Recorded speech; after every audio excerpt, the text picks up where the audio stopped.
క్వశ్చన్లో market price అనేది cost price మీద 60% ఎక్స్ట్రా చెప్పాడు.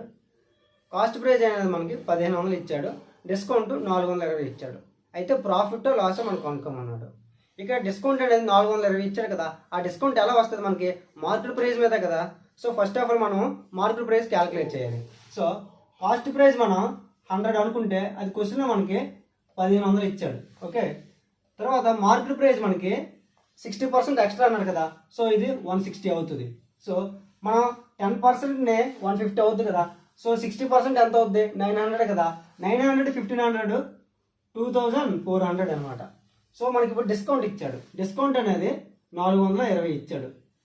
సో ఈ మార్కెట్ ప్రైస్ నుంచి డిస్కౌంట్ తీస్తే సెల్లింగ్ ప్రైస్ వస్తుంది కదా. సో సెల్లింగ్ ప్రైస్ మనకి 0891 1980 వచ్చింది మనకి సెల్లింగ్ ప్రైస్. ఓకే, ఇప్పుడు సెల్లింగ్ ప్రైస్ అనేది మనకి కాస్ట్ ప్రైస్ మీద ఎక్స్ట్రా ఉంది కదా, సో మనకి ప్రాఫిటే వస్తుంది. సో ప్రాఫిట్ పర్సెంటేజ్ కొనుక్కోవాలంటే ప్రాఫిట్ బై కాస్ట్ ప్రైస్ ఎంత ఉంది? 1500 ఇంటూ 100. 2 zeros 2 zeros cancel. 15 ఎగ్జాక్ట్గా 1 టైము 3 times 2 times పోతుంది ఎగ్జాక్ట్గా.